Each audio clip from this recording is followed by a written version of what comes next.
bem, meus irmãos, vamos dar início a mais um estudo da Palavra de Deus, aqui da Igreja Presbiteriana de Bento Gonçalves. Nós estamos hoje iniciando o nosso último estudo no livro do profeta Jonas e faremos a leitura hoje do capítulo 4, a leitura de todo o capítulo, finalizando a nossa série de estudos neste livro. Hoje é o quinto estudo, não é? São 4 estudos mais a introdução do livro do profeta Jonas.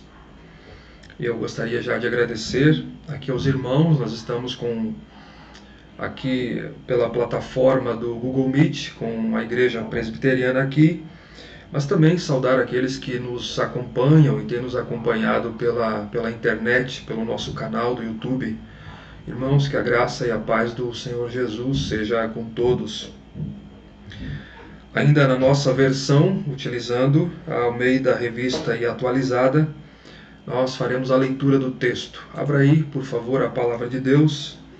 Jonas capítulo 4, dos versos 1 a 11, todo o capítulo. Diz assim a Palavra de Deus: Com isso desgostou-se Jonas extremamente e ficou irado, e orou ao Senhor e disse: Ah, Senhor, não foi isso que eu disse estando ainda na minha terra? Por isso me adiantei fugindo para Tarsis, pois sabia que és Deus clemente e misericordioso, e tardio em irar-se, e grande em benignidade, e que te arrependes do mal. Peço-te, pois, ó Senhor, tira minha vida, porque melhor me é morrer do que viver. E disse o Senhor: É razoável essa tua ira? Então Jonas saiu da cidade e assentou-se ao oriente da mesma, e ali fez uma enramada, e repousou debaixo dela, à sombra, até ver o que aconteceria à cidade. Então fez o Senhor Deus nascer uma planta que subiu por cima de Jonas, para que fizesse sombra sobre a sua cabeça, a fim de o livrar do seu desconforto. Jonas, pois, se alegrou em extremo por causa da planta. Mas Deus, no dia seguinte, ao subir da alva, enviou um verme, o qual feriu a planta, e esta se secou. E nascendo o sol, Deus mandou um vento calmoso oriental. O sol bateu na cabeça de Jonas, de maneira que desfalecia, pelo que pediu para si a morte, dizendo: Melhor me é morrer do que viver. Então perguntou Deus a Jonas: É razoável esta tua ira por causa da planta? Ele respondeu: É razoável a minha ira até a morte. Tornou o Senhor: Tens compaixão da planta que não te custou trabalho, a qual não fizeste crescer, que numa noite nasceu e numa noite pereceu.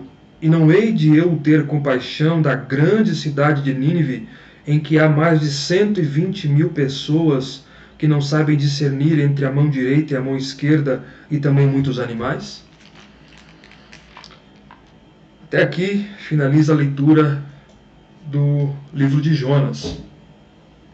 Nós vimos aqui, queridos, que no capítulo 3 nós iniciamos a segunda grande seção deste livro, central do livro, que cobre os capítulos 3 e 4, onde descreve a desobediência de Jonas, mesmo relutante, a obediência de Jonas, que mesmo relutante, ele vai a Nínive e prega a mensagem de Deus. E nós vimos a reação de Deus ao arrependimento dos ninivitas e também ao profeta Jonas.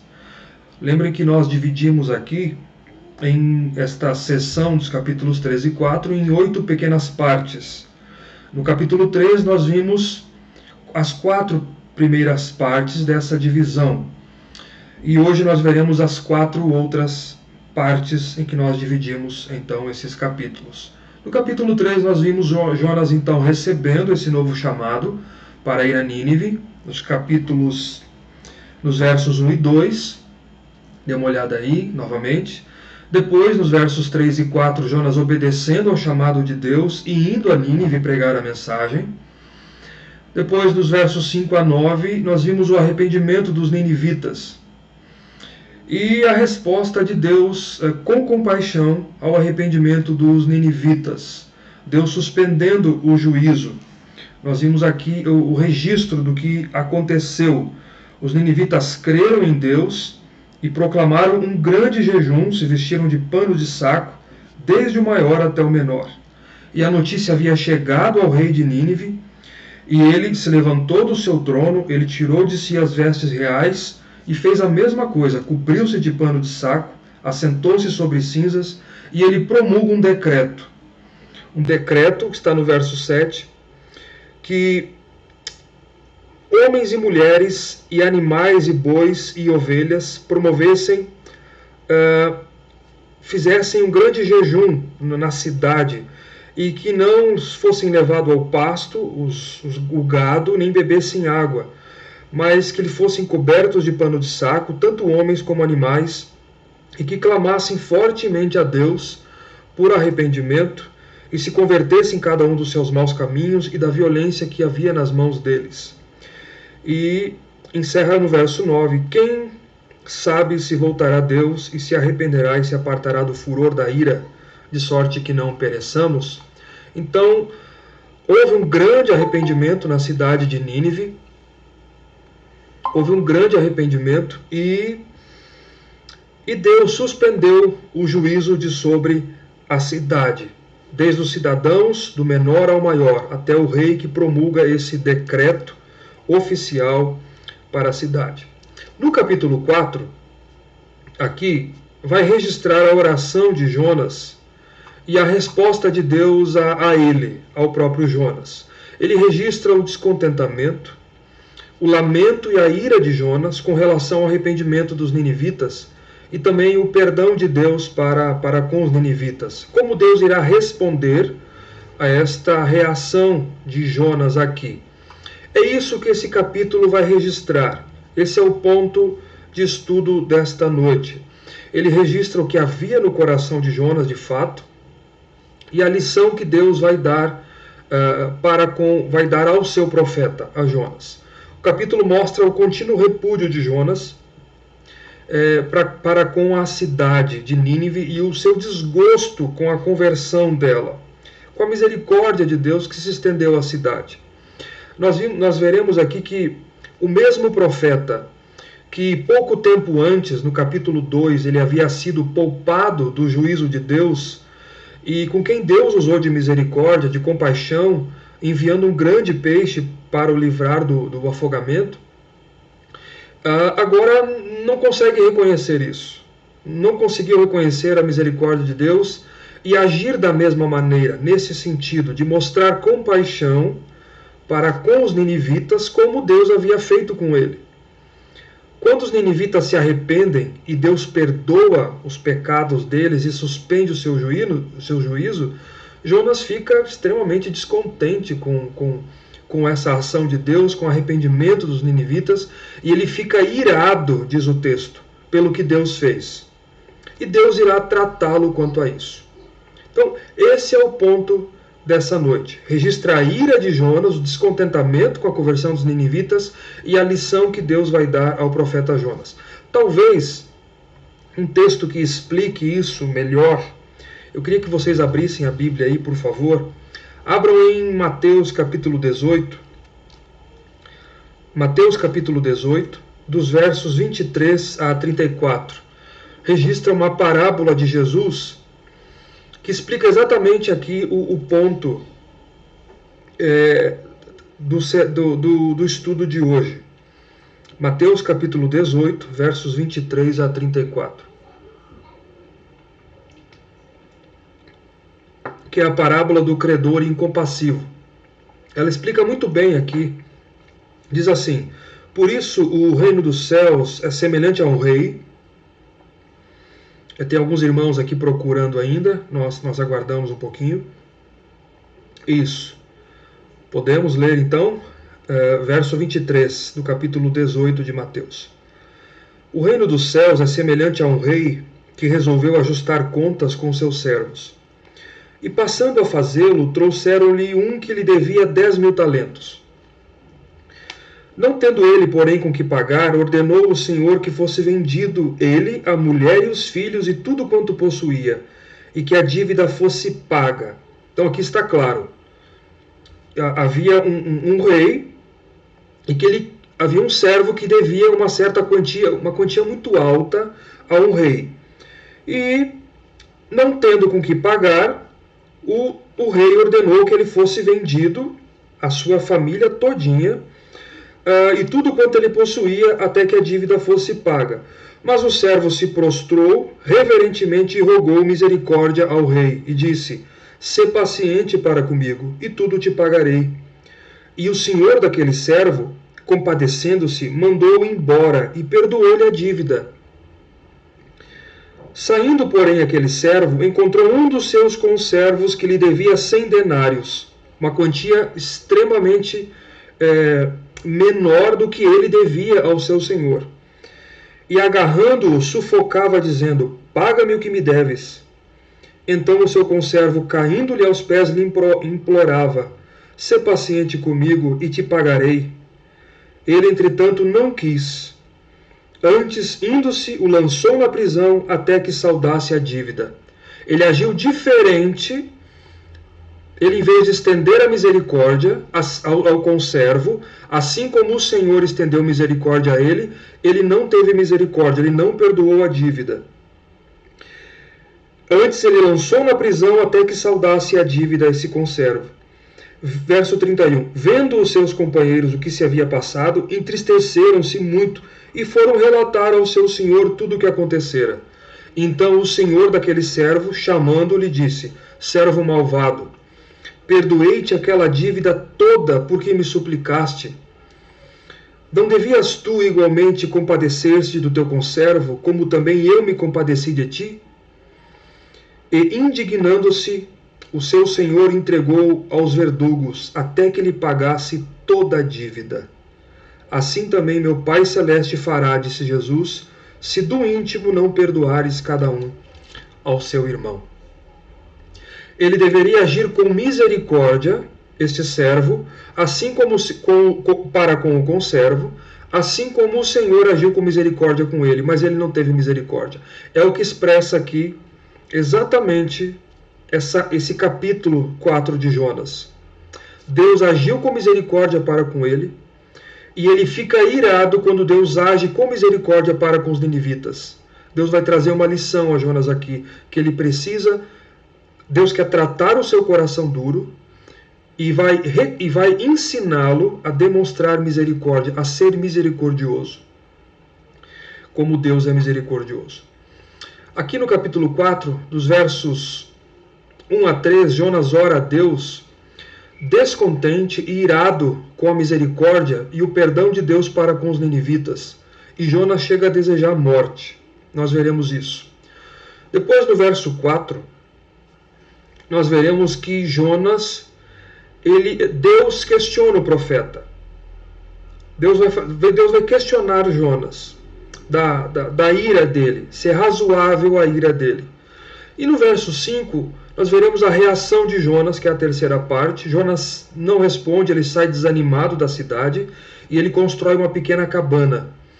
E depois, dos versos 6 a 11, nós veremos a lição que Deus dá ao profeta Jonas sobre o seu coração duro, sobre o seu desgosto e a sua ira com o arrependimento dos ninivitas.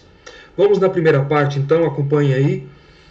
Jonas ora a Deus e mostra o seu descontentamento, a sua ira para com o arrependimento dos ninivitas e a misericórdia e o perdão de Deus para com eles. Veja aí, com isso, desgostou-se Jonas e extremamente e ficou irado. E orou ao Senhor e disse: ah, Senhor, não foi isso que eu disse estando ainda na minha terra? Por isso me adiantei, fugindo para Tarsis, pois sabia que és Deus clemente e misericordioso, e tardio em irar-se, e grande em benignidade, e que te arrependes do mal. Percebam aí na nossa tradução, na ARA, na Almeida Revista Atualizada, diz com isso. Este com isso aqui, essa expressão se refere ao verso anterior, ao capítulo 3, verso 10. nas nossas traduções aqui, nós temos que lembrar que na língua que foi escrito o Antigo Testamento, no hebraico, não tem nem ponto, não tem vírgula e não tem esses tópicos que nós temos nas nossas traduções, que, claro, foi introduzido pelos tradutores da Bíblia. Não tem. E às vezes nem sempre nos ajuda, nem sempre nos favorece, às vezes não nos ajudam a compreender o texto, porque ele não deixa ver a continuidade do texto. Não permite ver a continuidade. Mas na língua que foi escrita, no hebraico, ele continua. Então, o verso 1 do capítulo 4 é uma continuação do verso 10 do capítulo 3. Viu Deus, no verso 10, o que fizeram, os ninivitas se arrependeram, se converteram do seu mau caminho, e Deus se arrependeu do mal que tinha dito que lhes faria e não fez. Deus suspendeu o juízo. Com isso, capítulo 4, verso 1, desgostou-se Jonas extremamente e ficou irado. Jonas ficou revoltado, descontente com o arrependimento dos ninivitas e o consequente perdão de Deus. Jonas esperava que Deus enviasse juízo e destruísse a cidade, conforme ele estava anunciando no capítulo 3, verso 4. Ele saiu anunciando: ainda em 40 dias e Nínive será subvertida. Quando eles se arrependem e Deus estende a sua misericórdia, Jonas fica irado. Ele fica irado. Por quê? Porque era Deus perdoando os inimigos de Israel. Era Deus perdoando uma nação cruel como os assírios. Nós já mencionamos aqui as atrocidades que os assírios faziam com os povos conquistados. Tem pontos que nós podemos lembrar aqui. Jonas ainda mantinha essa aversão aos ninivitas. Apesar de tudo que Deus havia feito, trazido, dado uma segunda chance a ele, estendido a sua misericórdia a ele, mas há um tempo os assírios eram uma ameaça para Israel. Havia esta animosidade entre os povos e as suas capitais. A Síria tinha interesse nas terras de Israel, estava se levantando no cenário internacional, Nínive era a capital. Jonas queria a destruição dessa cidade porque era uma ameaça futura. E se eles se arrependessem, poderia ser irreversível na mente de Jonas. E na esteira disso, Jonas conhecia a maldade dos assírios, o que eles representavam para os povos, principalmente para aqueles que eles conquistavam. E os israelitas eram o povo de Deus, e não só se sentiam um povo especial de Deus, mas tinham aversão a eles. E Jonas continuava com esse senso de justiça aí, de justiça, que Deus era injusto ao oferecer aos assírios, aos ninivitas, o arrependimento. Lembrando aqui que Jonas está contemplando a maldade deles também. Eles empalavam vivos as suas vítimas em estacas, as deixavam no calor do sol, eles decapitavam centenas de pessoas, empilhavam seus crânios nas cidades, na porta da cidade, para que as pessoas pudessem ver. Eles tinham uma política de matar crianças e bebês de colo. Então Jonas fica irado. Essa expressão aqui, e ficou irado, ela é muito forte no original. Jonas foi tomado de raiva, de ira por conta disso. E ele orou a Deus. Ele orou a Deus e ele disse: Ah, Senhor, verso 2, não foi isso que eu disse estando ainda na minha terra? Não foi isso que eu disse? Ele disse: eu sabia, eu me adiantei e eu fugi para Tarsis, porque eu sabia que tu és clemente e misericordioso e que te arrependes do mal. Foi por essa razão que eu fugi quando veio a palavra do Senhor a mim, lá no capítulo 1, versos 1 e 2, pela primeira vez na minha terra. Foi por isso que eu fugi para o outro lado. Eu fui para o porto de Jope, porto do Mediterrâneo, e fui a 1.500 quilômetros ao sudoeste da Espanha, para o outro lado, porque eu sabia que tu és Deus clemente, tu és piedoso, e tu és misericordioso, tu és compassivo, e tu és tardio em irar-se, grande benignidade te arrependes do mal. Ou seja, ao contrário de Deus, Jonas não teve compaixão dos ninivitas. Ele disse: eu fugi da tua face porque eu sabia que o Senhor teria compaixão deste povo. E a ira dele veio com a boa nova de que Deus pouparia a cidade e não mais a destruiria. Porque Deus é benigno. É interessante que esta mesma palavra aqui, Deus é benigno, é a mesma palavra que Jonas usou para louvar a Deus no capítulo 2, verso 8. Quando Jonas conclui o seu hino, o seu salmo, ele diz: os que se entregam à idolatria vã abandonam aquele que lhes é misericordioso. É a mesma palavra. Ele conhece a Deus. A expressão aqui, tardio em irar-se, tu és tardio em irar-se, ou é longânimo. Ela é muitas vezes aplicada no Antigo Testamento a Deus para descrever a grande bondade e a grande misericórdia de Deus. Deus é bondoso, Deus é misericordioso. E Jonas, ele compreende disso, e ele diz: é por isso que eu fugi, porque eu não queria o arrependimento desse povo. Mas eu sabia. Foi isso que eu disse quando eu estava na minha terra. Eu sabia que o Senhor faria isso, e é por isso que eu fugi. Jonas aqui, irmãos, ele está fazendo uma citação que está em Êxodo 34, 6 e Joel capítulo 2, verso 13. Eu queria ler com vocês aqui exatamente Êxodo, primeiro capítulo 34, verso 6. Ele cita literalmente esse texto, Êxodo 34, 6. E passando o Senhor por adiante dele, clamou: Senhor, Senhor, Deus compassivo, clemente e longânimo, e grande misericórdia e fidelidade. Aqui no momento da segunda tábua da lei, quando Deus diz a Moisés para ele lavrar 2 tábuas de pedra e subir ao monte novamente. E aqui é uma citação desse texto. E também de Joel, capítulo 2, verso 13. Literalmente ele cita isso. Por que eu estou dizendo isso? E por que que Jonas, ele está citando literalmente aqui Joel, capítulo 2, verso 13 também? Porque Jonas conhecia o caráter de Deus. Jonas conhecia a Deus. Ele conhecia os atributos de Deus. Ele conhecia a citação de Êxodo 34, 6 e de Joel, capítulo 2, verso 13, que cita exatamente o que ele diz aqui no verso 2. Então, ele tem conhecimento de Deus. O problema não é esse. O problema é o coração de Jonas. Ele sabia quem era Deus, mas ele não concordava com isso. E esse é o problema na situação. O problema é com ele. Com os ninivitas, não. Com ele concordava. Ele aceitou a misericórdia de Deus, mas não com os ninivitas. E isso não é bom, porque, de certa forma, seria questionar a ação de Deus e não concordar com aquilo que Deus está fazendo, ou a forma com que Deus opera no mundo e em meio aos homens. Foi exatamente isso que aconteceu. Mas quando ele vai a Nínive pregar, ele esperava que o teor da sua pregação se cumprisse. Ele não concorda com a ação de Deus aqui. Ele foi porque Deus mandou. E não há como fugir da presença de Deus. Mas não significava que ele queria o arrependimento e a suspensão do juízo de Deus sobre a cidade.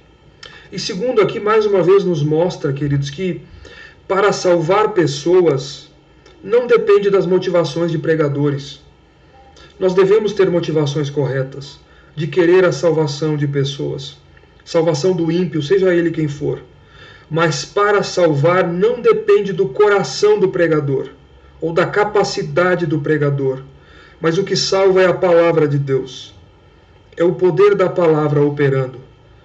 É a palavra do profeta, mas não o profeta. Perceberam que se dependesse da vontade do profeta, Nínive seria julgada por Deus. Mas a salvação não depende do profeta, mas da palavra que ele prega. Do conteúdo da mensagem em si, e não do desempenho do profeta. É importante lembrar isso. É importante saber disso, que é a palavra quem converte. Veja o verso 3, o que Jonas diz: eu peço-te, pois que o Senhor tire minha vida, porque é melhor morrer do que viver. Tire a minha vida. É melhor eu morrer do que eu viver. A indignação dele é tão profunda, é tão grande que ele pede a morte. O único que não está em paz com o arrependimento do povo é o profeta. Impressionante isso, né? É o único que não está em paz com o arrependimento do povo. Eu vi uma vez, eu achei muito interessante e foi muito interessante. Uma vez o Augusto Nicodemos, ele disse o seguinte, eu achei interessantíssimo. Todos estavam felizes. A cidade, o povo estava em paz, por conta de Deus suspendeu o juízo. Todos que foram alcançados pela misericórdia de Deus ali estavam em paz, menos o profeta Jonas.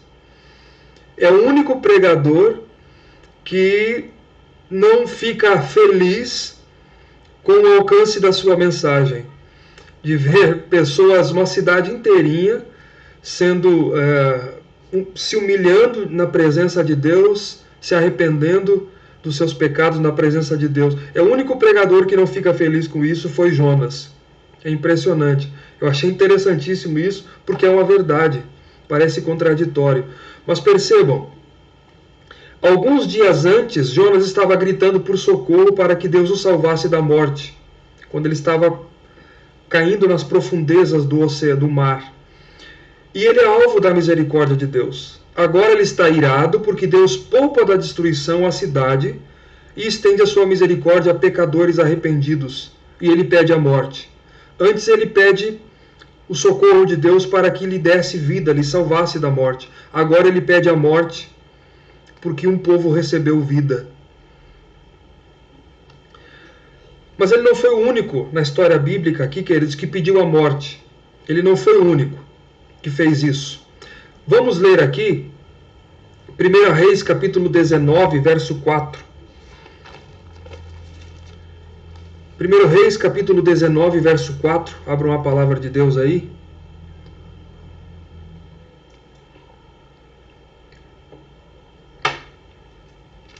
O profeta Elias fez esse mesmo pedido a Deus. Após o seu confronto com os profetas de Baal, no Monte Carmelo, diz aí no capítulo 19 de 1 Reis, versos 2,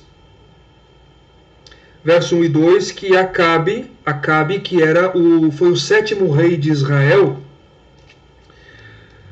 ele fez saber a Jezabel era a esposa de Acabe, era a mulher de Acabe, que conduziu, ela tinha muita influência sobre Acabe, e ela promoveu o culto a Baal em Israel. Ela conduziu o povo à idolatria. Ela foi morta 11 anos depois disso, mas ela não só... ela promoveu o culto a pagão, mas ela matou muitos profetas de Deus também em Israel, e ela tinha muita influência sobre o seu marido, que era o rei de Israel, Acabe. E Acabe fez saber a Jezabel tudo quanto Elias havia feito, e como matara todos os profetas de Baal à espada, profeta Elias. Então Jezabel mandou um mensageiro a Elias, a dizer-lhe: faça-me os deuses como lhe aprouver, se amanhã a esta hora não fizer a tua vida como fizeste a cada um daqueles profetas que você matou. E temendo Elias, levantou-se para salvar a sua vida, se foi e chegou a Berseba, que pertence a Judá, e ali deixou o seu moço. Verso 4. Ele mesmo, porém, se foi ao deserto, caminho de um dia, e veio e se assentou debaixo de um zimbro, e pediu para si a morte, e disse: basta, toma agora, Senhor, a minha vida, pois eu não sou melhor do que meus pais. Elias pediu a morte também. Elias pediu a morte e Jonas pediu a morte, mas por motivos contrários e antagônicos, interessantíssimos. Vejam só, o desejo do profeta Elias pela morte era porque ele ficou deprimido, desanimado, com sintomas de depressão, porque apesar da vitória sobre os profetas de Baal, ele agora estava fugindo de Jezabel, porque ela queria sua morte. Eles estavam perseguindo Elias, o profeta Elias, para matá-lo. E o desejo de Elias era consequência de morte aqui, desânimo, era consequência também de um anseio de arrependimento do povo. Deus queria arrependimento do povo. O desejo de Jonas pedindo a morte não é porque ele estava com depressão. Jonas não estava com depressão. Jonas estava irado, revoltado, indignado pelo arrependimento do povo. Elias era consequência de um anseio de arrependimento do povo. E Jonas, irado, pede a morte por causa do arrependimento do povo. De um povo que ele achava que não era digno de serem perdoados por Deus, que era injusto isso acontecer. Percebam o antagonismo? Os dois pediram a morte, mas por propósitos exatamente contrários, em contramão. Vejamos, queridos, é interessantíssimo isso. Vejamos a maneira que Deus aborda o profeta Jonas agora. Deus vai começar a tratar a dureza do coração de Jonas a partir do verso 4. E ele irá tratar com misericórdia Jonas novamente, para que ele aprendesse a exercer misericórdia. Veja o que Deus faz aí, que é a segunda parte. Primeiro nós vimos então a ira, o descontentamento de Jonas com a conversão dos ninivitas. E agora Deus questiona o profeta. Veja aí no verso 4. E disse o Senhor: é razoável essa tua ira? Só isso o verso 4. Deus questiona o profeta. Deus poderia ter julgado ele ali, em virtude da sua atitude, ou da dureza do seu coração, ou do que ele representava. Deus já havia dado uma segunda oportunidade a Jonas. Mas Deus não faz isso. Deus questiona qual é o direito dele ficar irado. Jonas, é razoável a tua ira? Jonas, qual é a base moral para você ficar irado? Porque eu fui misericordioso com os ninivitas, Jonas? Está correto isso? Te parece justo isso? Está correto a sua atitude? Você tem alguma razão para esta fúria? Você acha que é razoável essa ira, Jonas, no seu coração? Essa pergunta de Deus, esse questionamento de Deus, deveria o conduzir a uma resposta. Não. Não, Senhor. Porque o objetivo de Deus com esse questionamento é levar Jonas a uma conclusão acertada, a uma reflexão correta da sua atitude, dos seus pensamentos e sentimentos, e tratar o seu coração. Tratar o seu coração endurecido e com um senso de justiça equivocado ainda.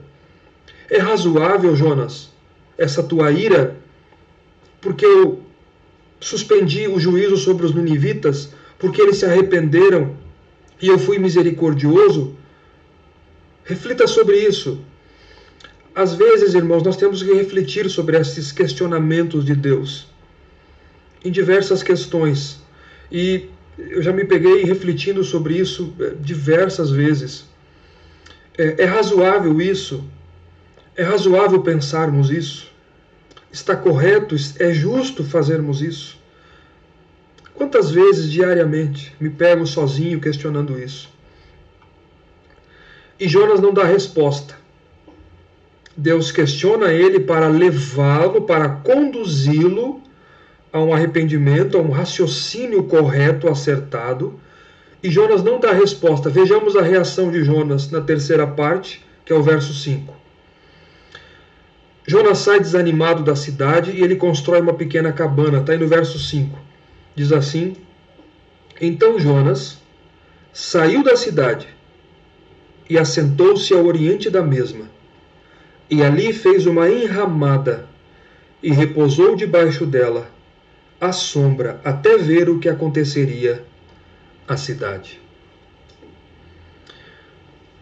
O texto aqui, ele dá a entender que o questionamento de Deus a ele não o persuadiu naquela hora, porque Jonas ainda se recusava a aceitar o livramento dos ninivitas. Em teimosia e falta de compaixão aqui, ele ainda tem esperança de que Deus julgasse Nínive. Não sei se vocês perceberam pela leitura do texto do verso 5. Ele ainda tem essa esperança. E com esta esperança, o que é que ele faz? Ele sai da cidade de Nínive para um local ao oriente, que é ao leste de Nínive. Ele vai a um local ao leste de Nínive e ali ele constrói uma enramada. Enramada é uma pequena tenda, ou é um pequeno abrigo, uma pequena cabana. E ele repousa debaixo dela para se proteger do sol. Isso não era uma dificuldade para um judeu, como Jonas, porque construir uma pequena cabana. Porque temos que lembrar que Jonas era um judeu e, como um israelita, ele comemorava, era uma festa do calendário de Israel, a festa dos tabernáculos, ou conhecida como a festa das cabanas, em hebraico Sukkot, que era uma festividade em Israel, em que Israel recordava o tempo em que os seus antepassados eles haviam morado em tendas, em cabanas, naquele período que eles caminharam 40 anos pelo deserto, desde a saída do Egito até Canaã. Naquele período de peregrinação de 40 anos, eles viveram em cabanas, em pequenas tendas. E anualmente, Israel comemora, até o dia de hoje, chamada Festa das Cabanas ou dos Tabernáculos, que é uma semana de festividade. Então Jonas não tinha dificuldade em construir uma pequena enramada, uma pequena cabana com o que ele tinha na época. E ele faz isso. Ele vai para o leste de Nínive, para um local específico, e ele constrói essa enramada, essa pequena cabana, e ele fica debaixo para se proteger do sol. Mas vejam aqui o que ele faz no final do verso 5. Ele faz isso até ver o que aconteceria à cidade. Por que ele faz isso? Até ver o que aconteceria à cidade. Porque para Jonas, ele ainda estava na esperança de que Deus ainda poderia executar julgamento contra Nínive. Que talvez, assim como Deus, diz no verso 10 do capítulo 3, se arrependeu do mal que tinha feito e não faria, talvez Deus se arrependesse do mal novamente, se arrependesse da suspensão do juízo e efetuasse o juízo sobre Nínive. Parece que ele procurou esse local, ele constrói uma pequena tenda para proteger-se do sol e se assentou esperando Deus se voltar atrás na sua decisão e mandasse o julgamento do céu, talvez como Deus fez com Sodoma e Gomorra, quando Deus mandou fogo do céu e queimou e destruiu a cidade de Sodoma. Era isso que Jonas esperava. Essa é a terceira parte que nós vimos. E nós vamos para a última agora, em que nós temos a lição de Deus ao profeta. Aqui nós começamos com Deus tratando o profeta. Então, descontentamento de Jonas, a ira de Jonas, ele ora a Deus irado, com o arrependimento da cidade e o perdão de Deus, a misericórdia de Deus. Deus questiona o profeta. É razoável isso, Jonas, para o levar, o conduzir a uma reflexão sobre a sua ira infundada e endurecida, coração não misericordioso. E Jonas sai da cidade e espera, está aguardando na esperança do juízo de Deus. Então veja aí no versos 6 a 11, nós temos a lição de Deus ao profeta. Verso 6, tem 4 ou 5 pontos aqui que eu quero mencionar a vocês. Primeiro, verso 6. Deus, o Senhor, fez nascer uma planta que subiu por cima de Jonas para que fizesse sombra sobre a sua cabeça, a fim de livrar o profeta do seu desconforto. Jonas, pois, se alegrou em extremo por causa da planta. Está aí a leitura do verso 6. Em virtude do sol, o que aconteceu aqui? Em virtude do sol escaldante daquela região em Nínive, que era muito forte, talvez aquela cabana que Jonas havia construído não era o suficiente para lhe trazer o conforto desejado, ou talvez não era o suficiente para lhe proteger, lhe dar sombra. Então, para lhe aliviar do desconforto, Vejam a misericórdia de Deus. Deus faz crescer rapidamente uma planta, cujas folhas da planta lhe fizeram sombra, cobririam aquela pequena cabana para este fim, para dar sombra a Jonas. É impressionante a misericórdia de Deus. Deus faz crescer essa planta. 3 detalhes aqui, para nós, 4 detalhes para nós aprender algumas lições desse verso aqui do verso 6. Primeiro, este verbo aqui, fez o Senhor, é o verbo manar, na língua hebraica. Aqui o texto diz, fez o Senhor Deus, que é vayeman, fez o Senhor Yahvé, que foi o mesmo verbo usado no capítulo 1, verso 17. A raiz do verbo é manar, aqui verso 17, para descrever que Deus preparou um peixe para salvar Jonas. Ou seja, Deus impediu que Jonas se afogasse, preparando um grande peixe para o engolir. Agora Deus utiliza o mesmo verbo aqui, o escritor, a fim de o livrar do desconforto do sol, Deus também prepara uma planta e faz crescer uma planta para que as suas folhas lhe fizessem sombra e lhe desse alívio. O que nos aponta mais uma vez para a misericórdia de Deus, cuidando do seu profeta, cuidando de coração, o coração endurecido de Jonas, que não merecia isso. Deus quer ensinar uma lição a Jonas, uma lição de misericórdia. Segundo ponto, alguns questionam aqui como uma planta cresceu tão rápido a ponto de lhe oferecer sombra. Alguns críticos do texto, porque o uso do mesmo verbo aqui, essa é a nossa resposta, né? A questão é essa.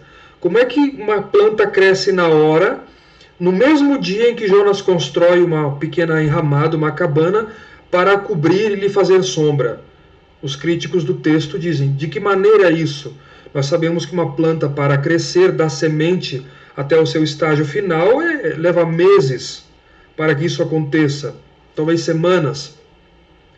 Só que o mesmo verbo aqui, o uso do mesmo verbo que Deus preparou, que Deus enviou, que Deus nomeou, assim como o peixe, Deus nomeou uma planta para que crescesse na hora, ele aponta para a soberania de Deus, que é um tema do livro. Nós não temos dificuldade com um Deus que criou o mundo e o universo material do nada, fazer crescer uma planta em um dia, desde a sua semente até o seu tamanho ideal, e fazê-la secar no outro dia, como ele vai dizer no verso 7 depois. Que Deus fez crescer a planta, ela fez sombra para Jonas e depois Deus fez secar ela. Nós não temos dificuldade com isso. Esse texto mostra que Deus pode fazer isso. Que Deus pode fazer isso. E mais um detalhe aqui, para aqueles que têm muita dificuldade em aceitar que Deus pode ter criado o mundo, estou me referindo a Gênesis capítulo 1, os 2 primeiros capítulos de Gênesis, que Deus pode ter criado o mundo em 6 dias literais e não em eras geológicas. Nós não temos dificuldade com isso. Mas muitas pessoas questionam o capítulo 1 e 2 de Gênesis e muitas outras têm muitas dúvidas a respeito dos capítulos 1 e 2 do livro de Gênesis. Um chega a dizer que aqueles 6 dias da criação eram eras geológicas. Mas Deus pode muito bem ter feito aqueles 6 dias da criação em 6 dias literais de 24 horas. Deus, que fez uma planta crescer rapidamente em menos de um dia, pode ter criado o universo em 6 dias literais de 24 horas. Por que não? Nós cremos na historicidade do livro de Gênesis e na historicidade dos capítulos 1 e 2 de Gênesis, que são alvos de crítica dos críticos da Bíblia. Nós cremos na historicidade e acreditamos, particularmente, que são dias, sim, pode ser dias tranquilamente, dias literais. Deus é poderoso para fazer isso, e aqui esse texto reafirma isso também. E a pergunta terceira aqui é: que planta seria essa? Que planta seria essa? Nós não sabemos ao certo que planta é. Existem possibilidades sugeridas por intérpretes. Aliás, desde muito cedo na história da igreja, houve debates a respeito de que planta poderia ser essa, que cresceu e tinha essas folhas que ofereceram sombra para Jonas. A versão Almeida Revista e Corrigida, ela sugere uma aboboreira. Sugere que é uma aboboreira. Outros sugerem outros tipos de planta, mas é incerto. A verdade é que nós não sabemos que tipo de planta é essa. E, quarto lugar, observem aqui o egoísmo de Jonas. Não sei se vocês perceberam pelo texto. O texto do verso 6 encerra dizendo que Jonas se alegrou em extremo por causa da planta. Ele se alegra em extremo por causa da planta. Vejam isso. Com isso ele se alegrou, porque era a misericórdia de Deus agindo para com ele. Quando a misericórdia de Deus é manifestada para com ele, ele se alegra. Mas e os outros pecadores? Não merecem a misericórdia de Deus? Não podem ser alvos da misericórdia de Deus também? Quando Deus estende a sua misericórdia aos ninivitas, então Jonas fica irado e descontente, desgostoso. Agora, quando Deus oferece a sua misericórdia a ele, manifesta, estende a sua mão a ele, então Jonas ele fica em extrema alegria por causa disso. Contraste as emoções de Jonas aqui no verso 1 do capítulo 4 e com o verso 6. Mais uma vez, capítulo 4, verso 1. Com o arrependimento dos ninivitas, Jonas ficou extremamente desgostoso. Ele ficou desgostoso e extremamente irado. Mas quando Deus, com misericórdia, faz uma planta crescer para lhe oferecer sombra, então Jonas fica extremamente alegre por causa da planta.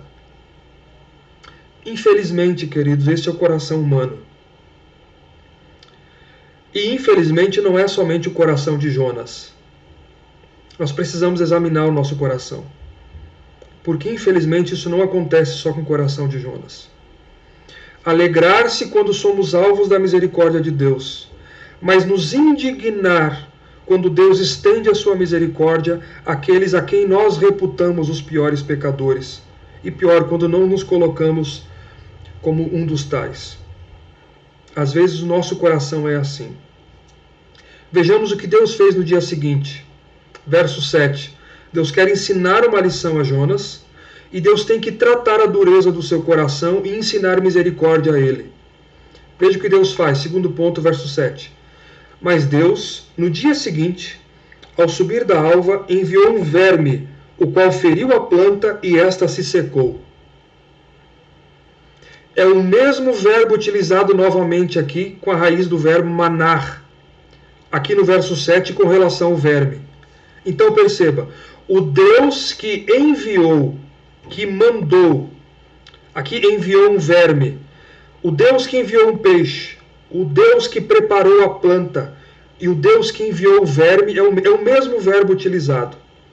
É Deus soberanamente nomeando, mandando, enviando, contando com que isso acontecesse. Lembram que dissemos no livro que o livro mostra o poder e a soberania de Deus livremente agindo sobre toda a criação? Deus manda e a tempestade obedece. Deus manda e o mar obedece. Deus manda e o vento obedece. Deus manda e o peixe obedece. Deus manda e a planta cresce. Deus manda e o verme obedece. Pelo romper da manhã, Deus enviou uma lagarta, essa é a palavra aqui, um verme, um bicho, uma lagarta, para matar a planta, e ela secou. Deus começa a tratar Jonas agora. Vai começar a tratar o coração dele, a dureza do seu coração, e ensinar misericórdia a ele. Deus manda um verme comer a planta e ela seca na hora. Mas não é somente isso. Verso 8. Em nascendo o sol, Deus mandou um vento calmoso oriental, e o sol bateu na cabeça de Jonas, de maneira que desfalecia, pelo que pediu para si a morte, mais uma vez, dizendo: melhor me é morrer do que viver. Mais uma vez Deus mandando na criação. Quando o sol nasce, Deus manda um vento oriental contra Jonas, Que vento é esse? É um vento calmoso. O texto diz aí que é um vento calmoso oriental. Esse vento calmoso, ele é muito quente, era um vento muito quente que soprava no deserto, daquela região. Ele tem um nome específico para esse vento aqui, eu não me recordo do nome agora. Mas ele é um vento que vem do deserto, que soprava muito quente. Quando ele soprava, a temperatura subia e a sensação para o ser humano era terrível. Então percebam, a planta já não mais havia para produzir a sombra para Jonas, porque Deus enviou o verme que a matou. Agora Deus envia este vento quente oriental do deserto, que fez com que o sol batesse direto na cabeça de Jonas. Porque a ideia é essa, quando o vento quente sopra, dissipa as nuvens e o sol bate direto na cabeça de Jonas, porque já não tem mais a planta para o providenciar o seu alívio. Então, o Deus que envia o peixe e a planta para a sombra é o Deus que envia o verme para matar a planta e o vento para o desconforto agudo de Jonas. Perceba aqui, mais uma vez Jonas diz aqui, por causa disso, de maneira que desfalecia pelo que ele pediu a morte para si. Jonas disse, melhor me é morrer do que viver. Mas Deus está ensinando uma lição ao profeta. Deus está ensinando a ele. Vejamos que Deus o aborda novamente no verso 9 agora. Depois que Deus faz isso no verso 7 e 8, Deus aborda ele novamente no verso 9 com outro questionamento. Então perguntou Deus a Jonas, é razoável essa tua ira por causa da planta, Jonas?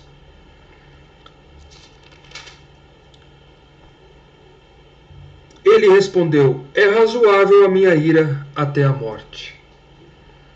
Mais uma vez Deus questiona qual é o direito de Jonas ficar irado. Deus quer que o profeta reflita sobre a sua atitude, sobre o que está no seu coração, e que ele pense corretamente sobre o todo. No questionamento de Deus, Deus tem o propósito de levá-lo a refletir. E aqui está implícita a misericórdia de Deus, mais uma vez. Deus ainda mostra compaixão com ele. Deus quer tratá-lo internamente. É bom, Jonas, você ficar irado, é agradável ficar irado por causa de uma planta? Não é isso que ele pergunta? É razoável essa tua ira por causa de uma planta, Jonas? É correto isso? Você tem alguma razão para estar tão furioso, com raiva por causa da planta que enviei um verme para matá-la? Só porque ela trazia alívio para você? Você tem misericórdia de uma planta? A ira de Jonas, ela adivinha do seu egoísmo. E é isso que nós temos que lembrar, queridos, aqui. Ela vinha do seu egoísmo e do coração endurecido dele. Ele está irado por causa da planta. E Jonas continua a se justificar na dureza do seu coração. Ele afirma que a sua ira é legítima. Veja o que ele diz aí na resposta. É razoável a minha ira até a morte. Final do verso 9. Eu estou furioso. Deus, eu estou furioso. É tão razoável a minha ira que eu quero morrer. Porque estava ruim para mim. Já estava ruim. O arrependimento dos ninivitas, a suspensão do seu juízo, o perdão do Senhor. E depois o Senhor piorou quando o Senhor tirou de mim a planta. O Senhor matou a planta. Mas vejamos a declaração de Deus aqui, trazendo a lição para ele, da dureza do seu coração e ensinando a sua misericórdia. Versos 10 e 11. Então o Senhor se volta para Jonas.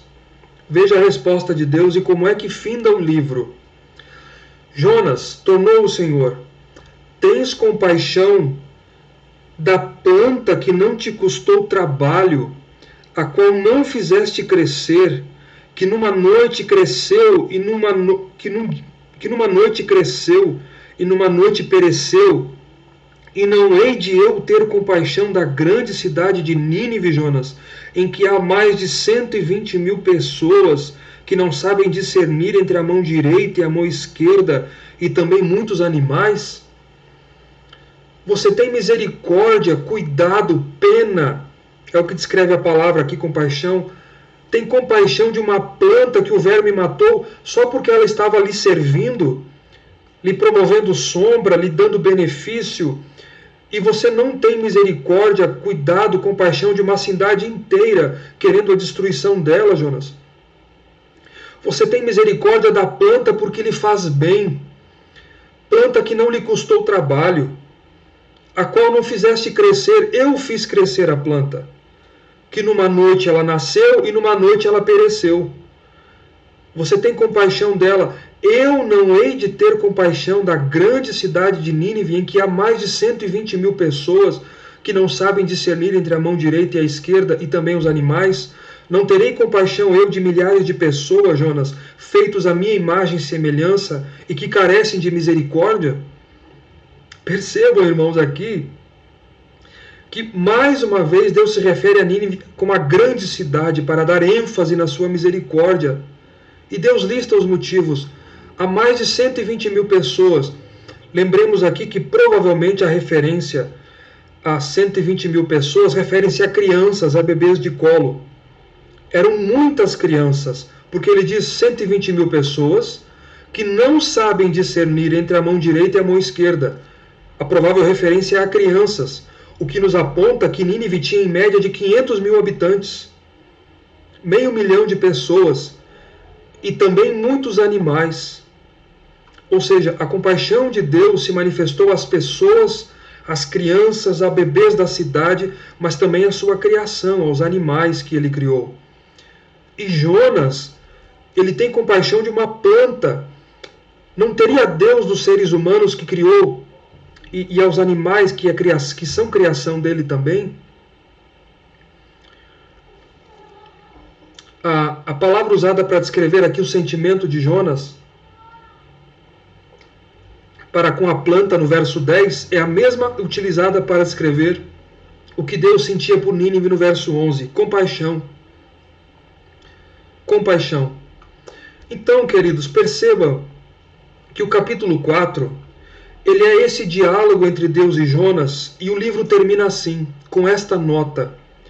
Um diálogo que contrasta o coração duro de Jonas, que tinha compaixão de uma planta, e que ficou irado por causa disso, com a tenra compaixão de Deus, com o coração misericordioso de Deus.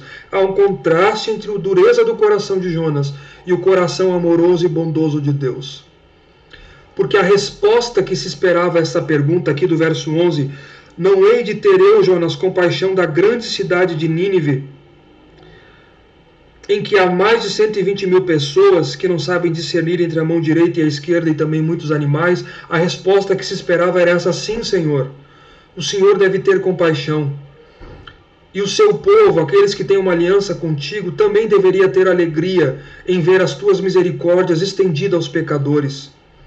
Mas o teu povo deve ser misericordioso com as pessoas, como tu és misericordioso. Ou seja, Jonas precisava aprender a ser misericordioso. Você tem compaixão por uma planta que não te custou trabalho algum. Não hei de eu ter compaixão destas pessoas? O livro termina desta forma, com esta pergunta de Deus. Não mais menciona Jonas ou a sua reação após isso. Há algumas conjecturas do que possa ter acontecido. Alguns dizem que é possível há a possibilidade que Jonas compreendeu e se arrependeu e depois registrou isso. Mas o fato é que ele, ao compor, ou talvez outro que compôs o livro que leva o seu nome, deixou assim em aberto. Deixou em aberto. Porque, como eu disse, alguns compreendem que termina num ponto, numa altura negativa o livro aqui. O que nos leva a entender que ficou aberto porque Deus quis assim. Porque dessa forma ficava em aberto para a resposta positiva dos leitores do livro a esta pergunta aqui. Sim, Deus estende a sua misericórdia a quem Ele quer e a sua compaixão a quem Ele quiser. E sim, é justo, e o Senhor deveria sim O Senhor deve ter compaixão e o seu povo deve se alegrar quando Deus estende a sua compaixão a pecadores. Jonas deveria ter compreendido isso, provável que tenha compreendido isso, e no registro do seu livro, já em Israel, a nação de Israel compreenderia a mensagem e então produziria misericórdia no coração, quebrantamento de um coração endurecido e um coração misericordioso para com os gentios, do qual não faziam parte da aliança. Que a misericórdia de Deus se estende não só ao seu povo, mas ela se estende também àqueles gentios, aos povos pagãos. Concluímos aqui, queridos, com alguns pontos para a nossa edificação, finalizando o livro. Primeiro, é claro os temas do livro aqui. Deus é soberano. Deus é o Deus que tem o controle do mundo. Deus é um Deus que controla os acontecimentos e que comanda a sua criação, e a sua criação obedece à sua voz. Tudo lhe obedece à voz do seu comando no livro do início ao fim. Toda a criação obedece ao comando de Deus. Esse é um tema alto e expoente no livro de Jonas. Ele é soberano sobre toda a terra, sobre tudo aquilo que ele criou. Segundo, esse Deus soberano é misericordioso. Ele tem compaixão e ele é livre para conceder a sua misericórdia para com os povos que ele quiser, com quem ele quiser e a qualquer lugar que ele quiser. Ele pode ter compaixão pelos ímpios, como fez com os marinheiros, como fez com Jonas e como fez com os ninivitas.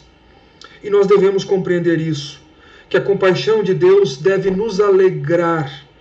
Deus estendendo a sua misericórdia àqueles que reputamos piores pecadores, ou inimigos, e não nos irar. Isso deve produzir regozijo no nosso coração.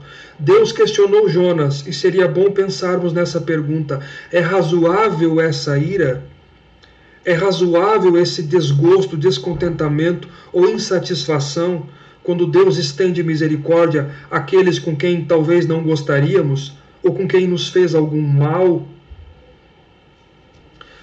Mas o livro também aponta para um fato, de que a graça de Deus ela se estenderia além das fronteiras de Israel no futuro, alcançando tanto os judeus como os gentios de todas as partes do mundo.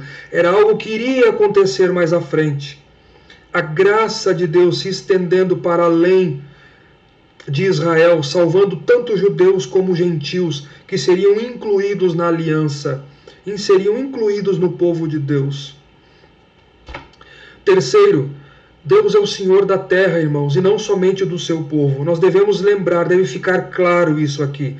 Deus é Senhor de toda a criação e não só da igreja. Isso é bom nós lembrarmos. Porque às vezes alguns têm a impressão de que Deus é Senhor só da igreja, mas não, Ele é Senhor de toda a sua criação. E quarto, Deus é livre e seus planos não podem ser limitados a concepções humanas. Deus preservou Nínive. 50 ou 60 anos depois, Deus os usou para punir o seu próprio povo, o Reino do Norte, no ano 721.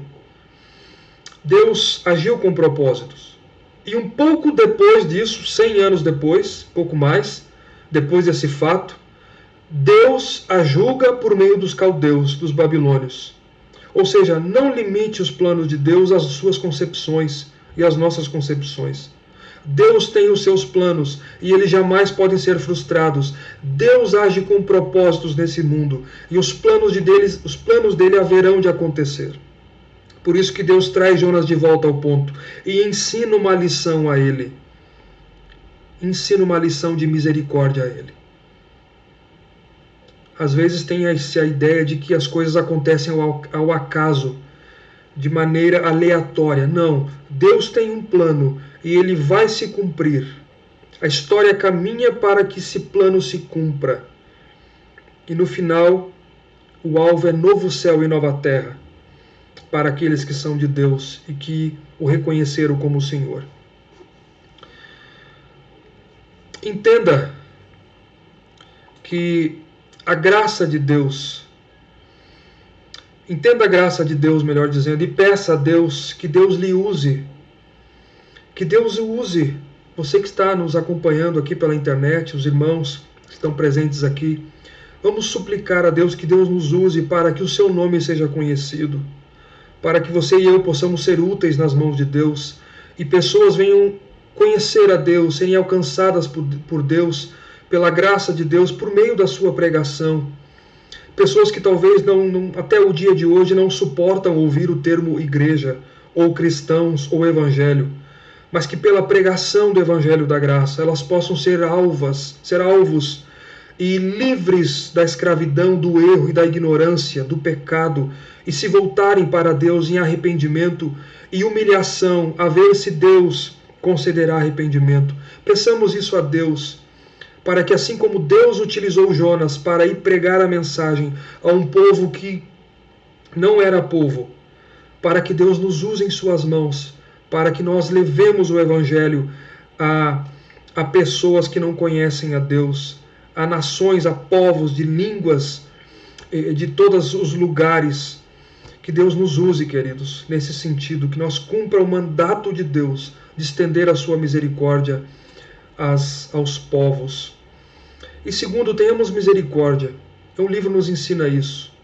Deus é justo e Deus é misericordioso. E justo é aquilo que Deus diz que é justo. O nosso senso de justiça é falho. Seja misericordioso para além de você mesmo. É muito bom quando Deus age com misericórdia para conosco. Mas se alegre quando Deus utiliza de misericórdia, até mesmo com aqueles que nós, talvez, porventura não gostamos. Não se alegre somente quando Deus lhe faz bem, mas quando Deus estende a sua mão a outros. Até mesmo, como eu disse, aqueles que causaram males. Tenhamos compaixão de outras pessoas, além de nós mesmos.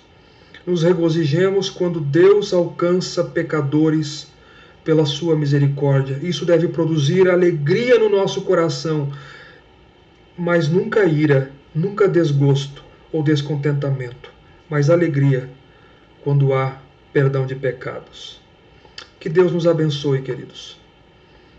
Que Deus nos abençoe.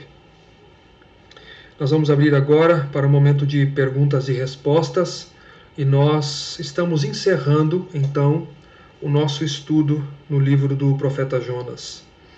E até a próxima semana, se Deus permitir, iniciaremos mais uma série de estudos aqui, como eu disse, com a permissão de Deus.